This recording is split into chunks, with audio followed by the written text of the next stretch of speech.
Olá amigos, bem-vindos ao nosso podcast. Hoje nós vamos proceder à leitura aqui, a primeira leitura, um ensaio, de um artigo que eu publiquei no LinkedIn em 19 de julho de 2020, quando eu estava vendo aquela movimentação da reforma da Instrução 588. O título é Gray Areas das Plataformas de Investimento Coletivo no Brasil, parte 1. Esse artigo tem duas partes, vou ler na sequência. A Instrução CVM 588 de 13 de julho de 2017, ciência de resistência da segurança jurídica desta nova modalidade de investimentos no Brasil, chamada Equity Crowdfunding ou Crowdfunding de Investimento, diz a que veio já no capítulo 1, que trata do âmbito e da finalidade da instrução, onde descreve no seu artigo 1º que, abre aspas, esta instrução regula a oferta pública de distribuição de valores mobiliários de emissão de sociedades empresárias de pequeno porte, realizadas com dispensa de registro por meio de plataforma eletrônica de investimento participativo, e tem por fim assegurar a proteção dos investidores e possibilitar a captação pública por parte destas sociedades. Em seguida, faz duas ressalvas para as quais não se aplicam as suas disposições. No parágrafo 1º explica que não se confunde com a regulação de outras ofertas fora dos requisitos de enquadramento da dispensa automática, ou seja, abre aspas, não se aplica a oferta pública de distribuição de valores mobiliários realizados com dispensa de registro, nos termos dessa instrução, a regulamentação específica sobre ofertas públicas de distribuição de valores mobiliários, fecha aspas. Para todas as demais ofertas públicas, existem dois regramentos básicos bastante familiares ao mercado de capitais. A primeira é a CVM 400, de 29 de dezembro de 2003, mãe das normativas para abertura de capital via IPO, Initial Public Offering, que é a oferta de estreia da companhia, e os follow-ons, que são as ofertas subsequentes.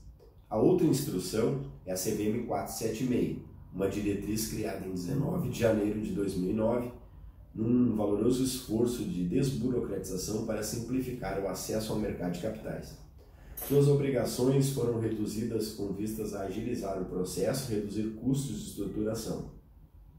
Entretanto, como a comissão utiliza a lógica de contrapartidas, porque simplificou alguma coisa, tem que complicar outra, a regra que ficou conhecida como de esforços restritos só pode ser feita para no máximo 75 investidores, sendo que só 50 deles podem investir no closing da operação. Sem brincadeira. Isso me lembra da fala impagável do Al Pacino na discussão com Keanu Reeves em Advogado do Diabo, filme de 1998. Ele, no caso, quando o Al Pacino fala, ele estabelece regras contrárias, opostas, e é esta a piada maior. Olhe, mas não toque. Toque, mas não prove. Prove, mas não engula. Além disso, restringir o público-alvo apenas para os investidores profissionais nos termos da ICVM 554 de 17 de dezembro de 2014, que são pessoas físicas ou jurídicas que possuem investimentos financeiros em montante igual ou superior a 10 milhões de reais. De qualquer modo, uma das medidas facilitadoras nesse tipo de oferta e que não há análise prévia ou registro de oferta pela CVM, nisso é parecida com a dispensa automática de registro concedido para a modalidade de Equity Crowdfunding. Todavia, ambas são restritas a quem já obteve o devido registro da companhia de capital aberto na CVM, conforme a regra da Instrução Normativa 480, também de 2009. Portanto, quem já obteve esse registro é proibido de utilizar-se da Instrução 588, elegível apenas para sociedades empresárias de pequeno porte que sejam de capital fechado. A facilidade trazida com a dispensa de registro, tanto do emissor quanto da oferta, também restringe sua distribuição, aparentemente de forma exclusiva, às plataformas eletrônicas de investimento participativo criadas na mesma Instrução 588 a partir do capítulo 4º. Resumindo, funciona assim. A CVM autoriza e fiscaliza essas plataformas e as plataformas, por sua vez, fiscalizam as sociedades emissoras e suas ofertas. Se algo sair do controle, ela, CVM, intervém. Digo aparentemente porque há controvérsias. O artigo 1º frisa que a instrução se aplica a ofertas realizadas, abre aspas, por meio de plataforma eletrônica de investimento participativo, que o artigo 2º define como uma pessoa jurídica regularmente constituída no Brasil e registrada na CVM com autorização para exercer profissionalmente a atividade de distribuição de ofertas públicas de valores imobiliários de emissão de sociedades empresariais de pequeno porte, realizadas com dispensa de registro conforme essa instrução, exclusivamente por meio de página na rede mundial de computadores, programa, aplicativo ou meio eletrônico que forneça um ambiente virtual de encontro entre investidores e emissores.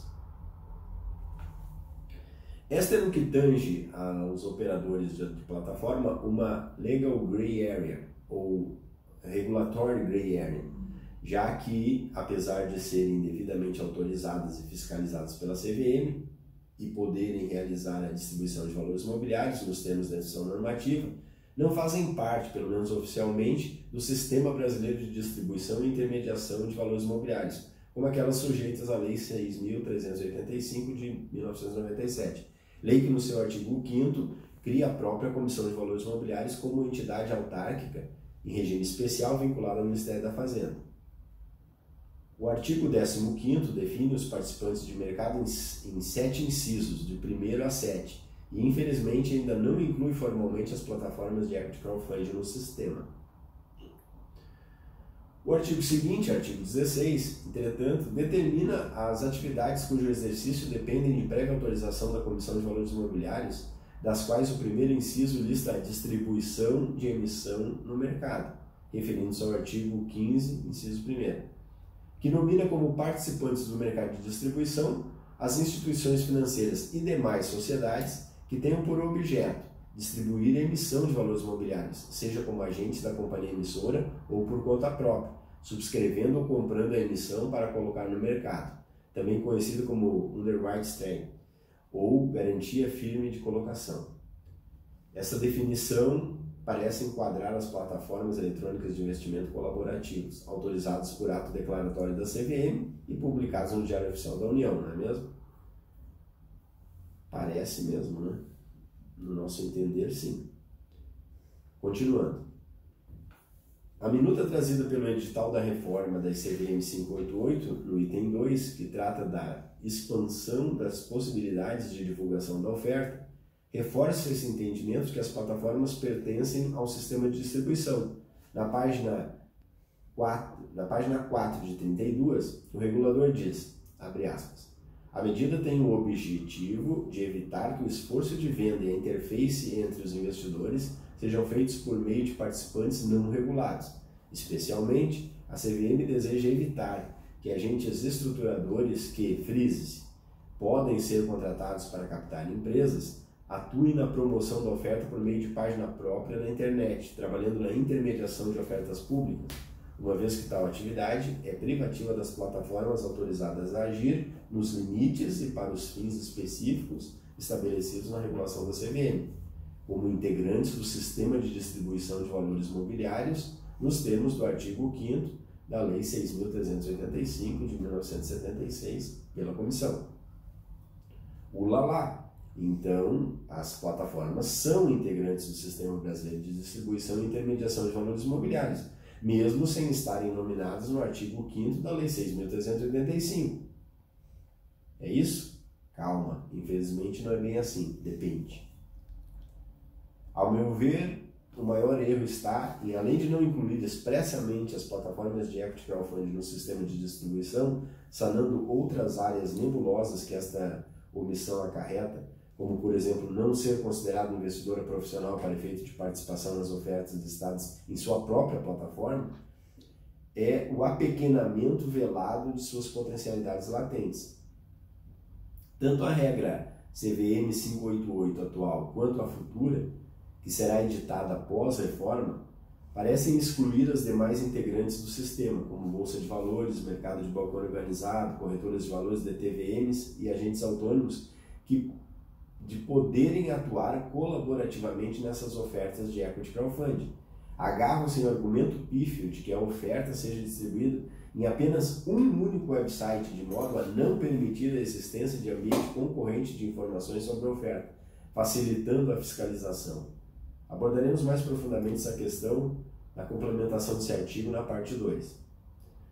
A audiência pública, finalizando, a audiência pública de revisão do marco regulatório do equity crowdfunding está aí, no final do mês. Vamos melhorar isso, por favor. Obrigado.